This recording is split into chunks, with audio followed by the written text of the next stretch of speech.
Inni ma'akaya masrur.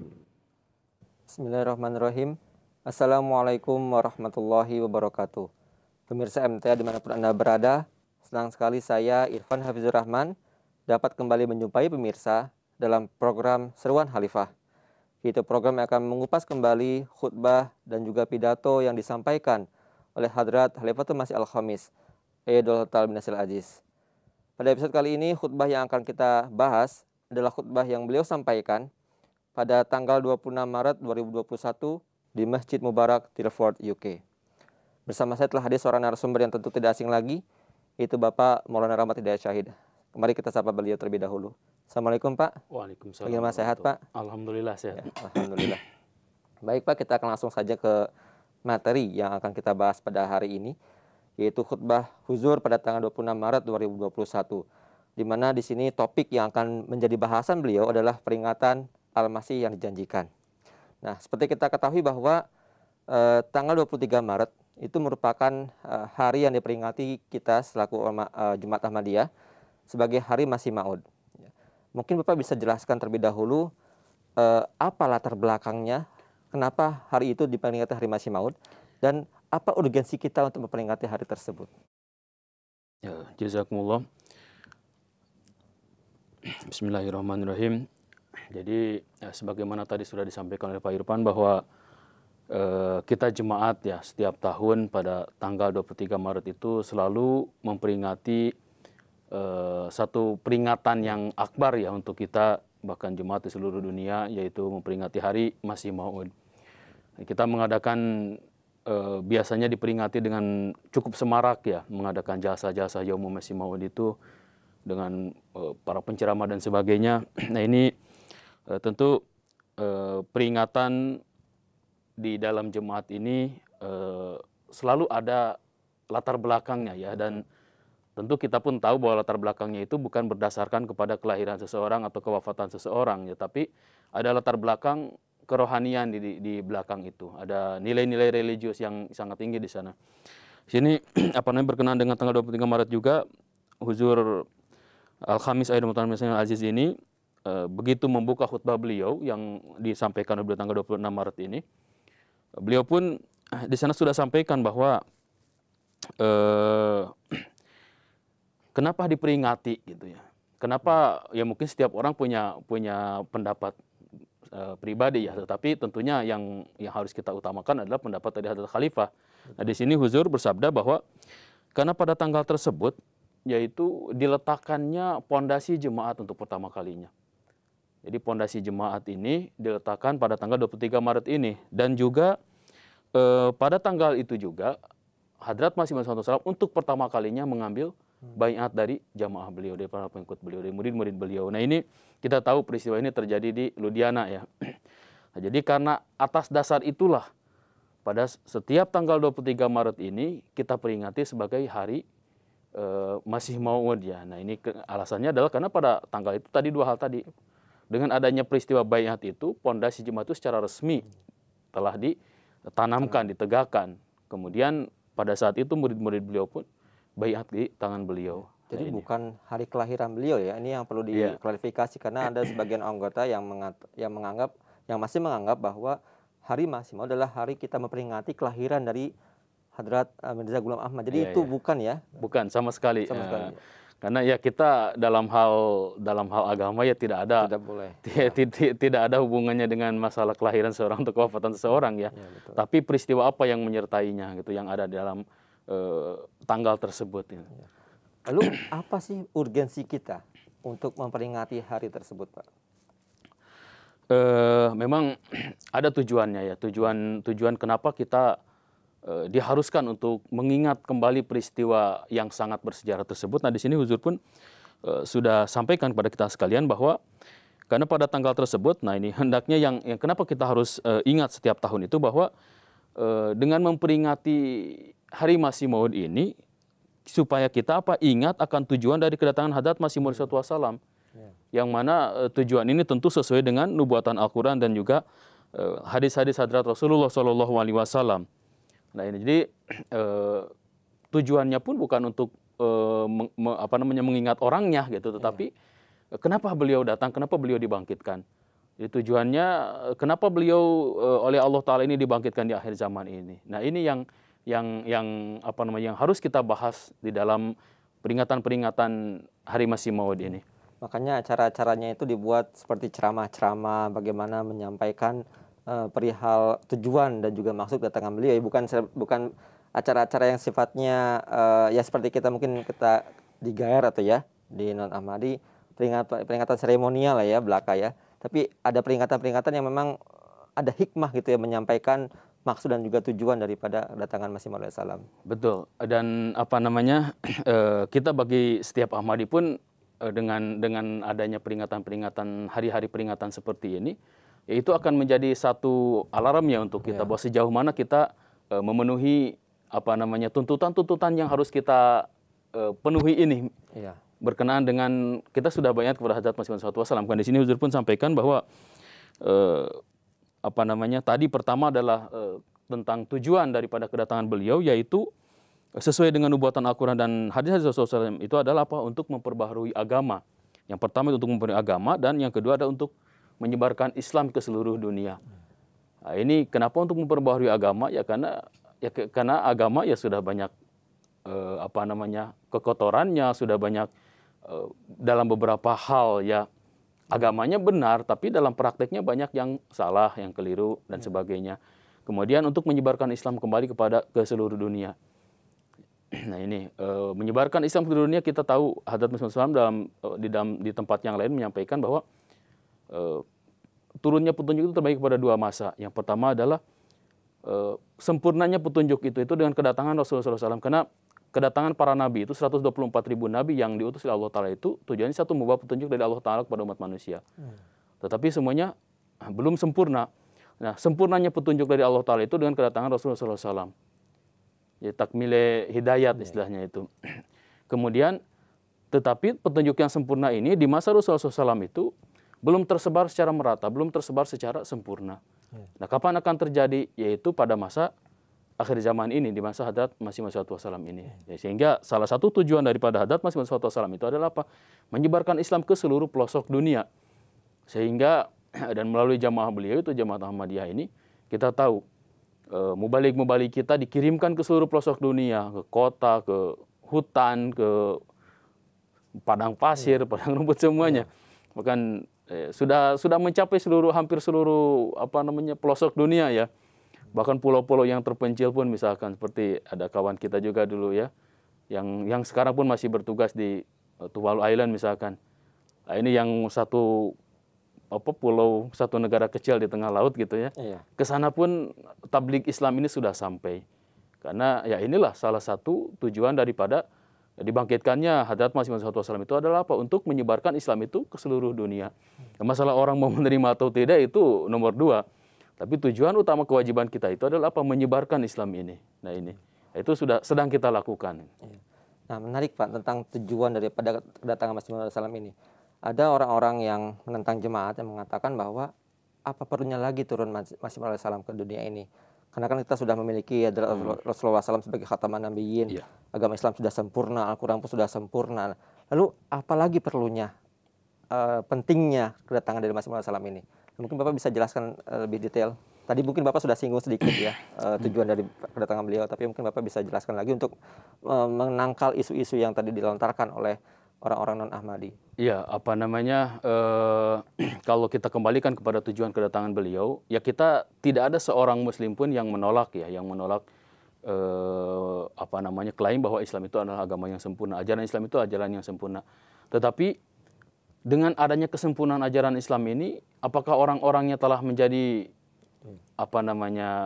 sempurna juga sempurna ya? kan belum juga gitu. Juga, nah ini tentu apalagi di akhir zaman ini sudah berlalu 1.300 tahun, 1.400 tahun saat ini, maka tentu memerlukan contoh yang segar lagi ya, bagaimana cara mempraktekkan Islam yang benar dan sebagainya. Tadi ada yang terlewat ya di sini bahwa kaitannya dengan tujuan dibangkitkannya Hadrat Masih Maud SAW tadi, yang kita peringati pada tanggal 23 Maret ini sebagai Hari Masih Maud. Nah, ini tentu kita sebagai orang-orang yang telah baiat kepadanya, ya mungkin tidak cukup hanya sekedar mengatakan baiat. Karena kita sudah baiat kepada Hadrat Masih Maud SAW yang membawa tujuan agung ini, tentunya kita pun sebagai para pengikutnya memiliki kewajiban yang sama gitu. Nah, ini apa yang harus kita lakukan misalkan? Nah, di sini Hadrat Khalifatul Masih menyampaikan bahwa adapun kita yang telah menyatakan baiat kepada beliau, kepada Hadrat Masih Maud SAW, harus memenuhi tugas yang penting tersebut. Kita juga harus ikut serta dalam upaya menggolkan tujuan kedatangan beliau ini. Maka setiap kita hendaknya menjadi bagian di dalamnya sesuai dengan kapasitas masing-masing. Nah, ini tadi kalau misalkan ada mubalighin ya, murabian yang memang tugasnya secara khusus misalkan diinikan oleh jemaat, jadi diutus oleh jemaat sebagai utusan jemaat ke suatu daerah untuk menyebarkan Islam, untuk mengajak orang-orang kembali kepada kepada Allah Ta'ala dan sebagainya.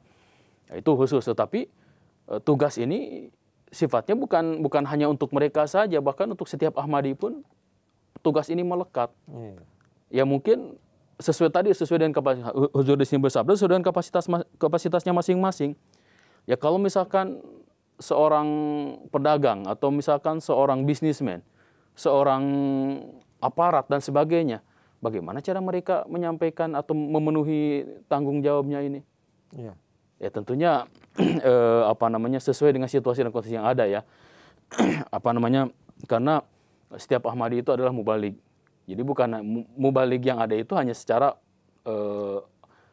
organisasi ya, secara organisasi itu mubalig, tapi hakikatnya bahwa mubalig itu adalah setiap Ahmadi ini. Minimal kita dengan memperlihatkan perubahan suci yang ada dalam diri kita kepada orang-orang, bukan karena ingin dilihat ya tentunya, itu pun sudah satu tabligh yang luar biasa. Orang-orang yang melihat kita, baik itu dengan karakter kita, dengan akhlak kita dan sebagainya, itu pun sudah satu tabligh untuk yang lain. Dengan istiqomah kita misalkan. Jadi bukan karena kita sudah baiat kepada Masih Maud SAW lalu kita istilahnya berleha-leha ya, tapi justru ada tanggung jawab di balik itu. Ada tanggung jawab yang besar. Nah, di sini Huzur pun memberikan penekanan juga kepada kita sekalian bahwa selain kita harus memenuhi tugas ini sesuai dengan kapasitas masing-masing, juga ada satu tujuan lagi, yaitu menjalinkan hubungan manusia yang telah tersesat dari jalan Tuhan kepada Tuhan. Dan mengingatkan manusia untuk memenuhi hak-hak antar mereka satu sama lain. Jadi ini tugas kita ya sebagai Ahmadi ya, yang telah baiat kepada Hadrat Masih Maud SAW, yang mana Hadrat Masih Maud SAW tadi datang itu adalah untuk memperbaharui agama dan menyebarkan Islam. Nah, tugas ini pun menjadi bagian tugas kita masing-masing yang harus kita lakukan sesuai dengan kapasitas kita masing-masing. Selain itu juga diingatkan kembali bahwa tugas yang paling utama kita itu adalah dakwat ilallah. Jadi bukan dakwat ila Ahmadiyah, tapi dakwat ila Allah, mengajak orang untuk kembali kepada Allah Ta'ala. Karena segala kekacauan yang ada di dunia ini, baik dalam level yang paling kecil maupun secara internasional, ya karena manusia sudah jauh daripada Tuhan, sudah jauh daripada Allah Ta'ala. Kalau ya mau muslimkah atau non muslimkah, siapapun dia, ya kalau sudah tidak ada rasa takut kepada Tuhan, tidak yakin lagi bahwa Tuhan itu ada, ya tentunya apa yang dia lakukan pun akan jauh daripada nilai-nilai kebaikan ya. Nah, seperti itu. Sehingga di sini Hadrat Khalifah menyampaikan kepada kita sekalian bahwa pada hari peringatan Hari Masih Maud ini, supaya kita mengingatkan kembali, menyegarkan kembali tujuan kedatangan Hadrat Masih Maud SAW juga, ini intinya ya. Bagian pertama ini intinya adalah supaya mengingatkan kita kepada tujuan kedatangan Hadrat Masih Maud SAW, juga mengingatkan kita akan tugas dan tanggung jawab kita sebagai seorang yang telah baiat di tangan beliau alaihissalam. Nah ini. Baik. Lalu Pak, tadi di awal khutbah Huzur telah mengutip salah satu ayat dari Al-Quran, di mana beliau mengutip surah Al-Jumu'ah ya, ayat betul. 3 sampai dengan ayat 4. Betul. Mungkin Bapak bisa jelaskan apa arti dari ayat itu menurut Huzur? Jadi menarik sekali ya bahwa Hadrat Masih Maud SAW ini adalah sosok yang bisa dibilang sebetulnya ditunggu oleh seluruh kaum ya, oleh seluruh umat beragama, oleh seluruh kaum. Hampir setiap agama besar di dunia, ini sebelum masuk ke penjelasan, hampir seluruh agama besar di dunia pasti di dalam agamanya itu, di dalam ajarannya itu ada ajaran yang menyebutkan akan datangnya sosok sang penyelamat di akhir zaman. Iya. Namanya macam-macam lah sesuai dengan ini. Mungkin di Hindu Krishna, di Hindu ya. Sri Krishna, ya. ya, kemudian di Buddha juga sama dengan agama Buddha, di dalam agama Kristen juga Yesus Kristus. Kemudian di dalam Taurat misalkan nabi yang berasal dari saudaranya Ishak gitu kan, yang berasal dari keturunan Ishak misalkan. Di dalam Islam pun sama gitu. Dalam Islam itu kita mengenal Imam Mahdi dan Al-Masih yang dijanjikan tadi. Nah, ini macam-macam ini namanya. Tetapi yang menarik ya karena berasal dari agama yang macam-macam sehingga menimbulkan nama pun macam-macam ya. Tapi ada satu hal mungkin yang perlu kita garis bawahi di sini, bahwa dari keseluruhan nama-nama itu tugasnya itu sama gitu. Untuk menyelamatkan manusia, untuk memperbaiki dunia. Nah, kurang lebih seperti itu. Tugasnya itu semuanya sama. Nah, ini. Lalu sebenarnya yang mau datang itu siapa gitu? Iya. Apakah dia itu akan datang dengan nama Sri Krishna kah, atau dengan nama Isa Al-Masih kah, atau dengan nama Imam Mahdi kah, atau dengan siapa?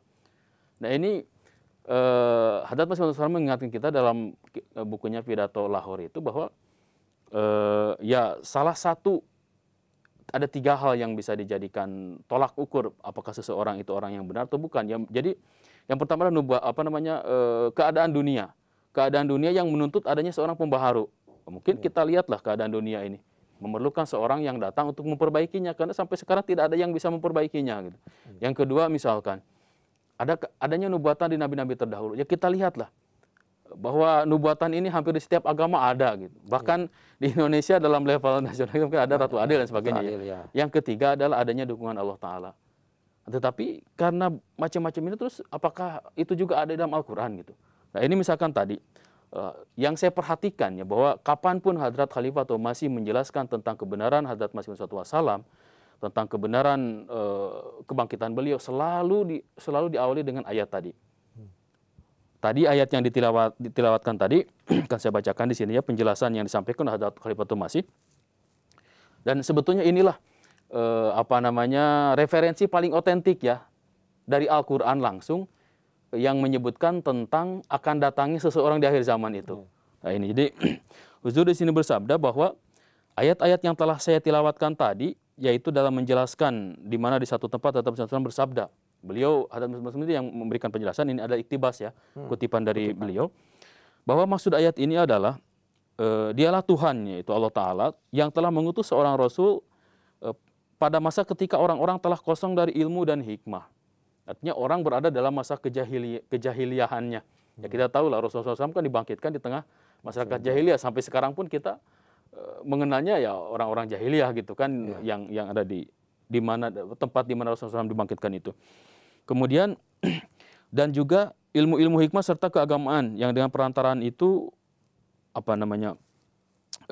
penyempurnaan jiwa dan jiwa-jiwa manusia mencapai kesempurnaan secara ilmu dan amalan sama sekali telah hilang, telah sirna dari mereka. Artinya di dalam salah satu hadis Rasulullah SAW bisa menjelaskan bahwa inama bu'istu liutamima makarimal akhlak, untuk menyempurnakan akhlak manusia. Bukannya tidak ada, tetapi akhlak manusia itu ya perlu disempurnakan. Betul. Nah, tanpa kedatangan Rasulullah itu tidak bisa sempurna gitu. Sehingga Rasulullah SAW sendiri menyatakan seperti itu. Inilah, itu sudah hilang gitu. Hal-hal baik yang ada pada diri manusia untuk menyempurnakan jiwa-jiwa mereka itu, ruh mereka itu sudah hilang dari manusia. Nah ini, jadi pada masa seperti itu kemudian dan manusia kebanyakan telah terjerumus dalam kesesatan. Jadi Rasulullah saat dibangkitkan itu adalah manusia itu seperti kita tahu lah. Di Ka'bah itu sekeliling Ka'bah itu ada berapa? 360 berhala misalkan. Iya, betul. Orang berhalanya itu berhala yang nampak ya, yang fisik ya, yang bentuk fisik. Orang menyembah itu kelihatan yang paling besar Lata, Uzza, Manat ya, itu yang paling besar misalkan. Itu ada 360 berhala. Setiap kaum beda lagi segala macam. Nah ini, ya itu sudah jelas sekali tujuan mereka ya sebagai perantara, sebagai wasilah dalam berdoa, wasilah dalam meminta kepada Allah Ta'ala. Tapi mereka menjadikan perantaranya itu ya berhala-berhala itu gitu. Ya jelas itu ada satu kesesatan itu. Kemudian yakni mereka ini adalah telah sangat jauh dari Tuhan dan jalannya yang lurus, jalan Tuhan yang lurus. Maka pada masa seperti itulah Allah Ta'ala mengutus Rasulnya yang ummi, dan Rasul ini mensucikan jiwa-jiwa mereka. Ini Zakihim tadi ya, menyucikan jiwa-jiwa mereka, kemudian memenuhi diri mereka dengan ilmu kitab dan hikmah, yakni menyampaikan mereka pada tingkatan keyakinan yang sempurna dengan tanda-tanda dan mukjizat dan menerangi hati mereka dengan nur pengetahuan tentang Tuhan. Nah, ini jadi menyampaikan mereka ke dalam keyakinan yang sempurna. Artinya apa? Mereka tahu Allah itu ada gitu. Orang-orang jahiliyah coba saja kalau bersumpah saja kan demi Allah. Kalau kita baca dari catatan sejarah, orang-orang zaman musyrikin jahiliyah itu dulu, musyrikin Mekah itu khususnya, ketika bersumpah dia dengan apa? Wallahi, wallahi gitu kan. Artinya apa? Tahu dia Allah itu ada, tapi ada keyakinannya, tapi belum. Tapi tidak yakin gitu. Ya sempurna. Sekarang zaman saat ini gitu kan, kalau kita dengar gitu kan, ada orang-orang yang korupsi misalkan ya, apakah mereka ini orang yang tidak sholat? Orang Islam lah yang korupsi misalkan. Apakah mereka ini orang yang tidak sholat? Orang yang sholat, orang yang sedekah. Tapi kenapa bisa korupsi gitu? Nah ini kan artinya apa? Bahwa mereka ini orang-orang Islam, tapi keyakinan terhadap Tuhan itu yang telah kering. Artinya Islam itu hanya sekedar amaliyah saja, sementara secara ruh itu tidak ada di dalam diri mereka. Nah, ini jadi keyakinannya itu hanya sampai tenggorokan, ya Allah Ta'ala ada, tapi tidak yakin gitu. Makanya kan, jadi kadang-kadang ya saya sangat sedih sekali ya kalau baca seorang kepala daerah, apalagi ada embel-embel kiai misalkan ya, seorang terpandang dalam ya, agama, terpandang ya. dalam hal agama, misalkan seorang ulama jadi kepala daerah lalu tersangkut kasus korupsi, efek sosialnya itu kan sangat besar sekali. Kalau yang agamawannya aja seperti ini, bagaimana masyarakat umum gitu? Ini kenapa bisa terjadi begitu? Ya karena sudah kehilangan keyakinan dengan adanya Allah Ta'ala. Mungkin di episode selanjutnya akan kita bahas, yaitu untuk kenapa bisa begitu ya. Tapi di sini yang jelas adalah pada kondisi seperti itulah Allah Ta'ala mengutus hadrat Rasulullah SAW di tengah-tengah bangsa Arab tadi, yang jahil tadi. Dan kemudian apa? Untuk menyampaikan mereka kepada keyakinannya. Artinya mengembalikan keimanan mereka. Karena kan yang mereka sebetulnya kan ajaran yang mereka praktekkan menurut mereka itu adalah ajaran Nabi Ibrahim gitu kan. Ya tapi Nabi Ibrahim ya kita tahu lah kan, Nabi yang lurus kan, Nabi yang sangat lurus, yang benar gitu. Tapi yang mereka praktekkan kan salah. Nah ini yang cukup menarik karena perumpamaannya ini sama dengan perumpamaan di akhir zaman ini. Kemudian dan Huzur kemudian bersabda bahwa selain mereka ini, jadi selain golongan tadi Rasulullah itu diutus kepada golongan yang umi tadi, yang jahil juga tadi, juga akan diutus pula pada golongan lain yang akan muncul pada akhir zaman. Nah ini mereka pun pada awalnya akan berada dalam kegelapan dan kesesatan. Kegelapan dan kesesatan dan jauh dari ilmu, hikmah dan keyakinan. Lalu Allah akan membawa mereka ke dalam bentuk atau corak para sahabat. Warna para sahabat itu mereka itu akan dibawa ke dalam situasi dan kondisi seperti seolah-olah mereka ini adalah para sahabat Rasulullah SAW. yakni di antaranya adalah apa-apa yang telah disaksikan oleh para sahabat akan diperlihatkan kepada mereka. Mujizat-mujizat yang telah disaksikan oleh para sahabatnya akan diperlihatkan kepada mereka. Dan sehingga ketulusan dan keyakinan mereka pun, ketulusannya dan keimanan mereka pun akan sama persis dengan ketulusan dan keyakinan para sahabat. Ini tertulis ya di dalam tafsir hadits Masih Maksud yang menjelaskan tentang ayat wa akharina minhum tadi. Ini sangat jelas sekali. Artinya jadi pada akhir zaman itu menurut di dalam ayat ini dijelaskan bahwa seorang Rasulullah itu dibangkitkan atau diutus itu 2 kali. Ba'asa fil awalin wa ba'asa fil akhirin. Fil awalin itu ya tadi kaum yang ada pada masa Rasulullah SAW. Nah, tetapi wa akhirina minhum. Nah, ini ayat tadi yang menarik, wa akhirina minhum lama yalhaqu bihim, akan dibangkitkan di tengah-tengah kaum yang lain yang belum pernah bertemu dengan mereka. Dan dibangkitkan tentu dengan tugas-tugas tadi yang ada di atas tadi kan. Ini yang menarik di sini adalah apa? Para sahabat bertanya gitu kan. Nah, ini Rasulullah akan dibangkitkan kembali itu bagaimana gitu penjelasannya. Nah, ini kita baca ya di dalam banyak sekali hadis-hadis, di antaranya dalam misalkan yang paling dekat dengan kita lah, misalkan dari sini Huzur menjelaskan bahwa untuk ayat ini dijelaskan sendiri oleh Rasulullah SAW, yaitu laukana iman mu'allaqan bisroya lana lau rajulun min farisa.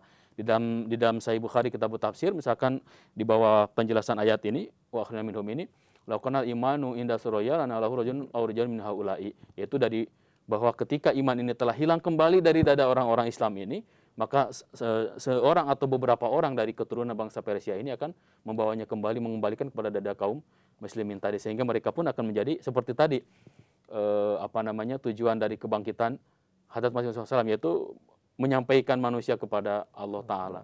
Keyakinan yang sempurna tadi. Keyakinan yang sempurna tadi, ya. Ya, menarik sekali Pak Rahmat. Namun sayang waktu kita sangat terbatas ya. Insya Allah mudah-mudahan di lain episode kita bisa lanjutkan kembali pembahasan ini. Jazakumullah Pak Rahmat atas penjelasannya. Kita akan akhiri acara ini. Baiklah pemirsa MTA dimanapun Anda berada, demikianlah pembahasan kami terkait dengan khutbah huzur yang tadi disampaikan oleh Bapak Rahmat. Semoga apa yang tadi kami bahas dapat bermanfaat bagi kita semuanya. Saya dan juga seluruh kru yang bertugas mohon undur diri. Wassalamualaikum warahmatullahi wabarakatuh.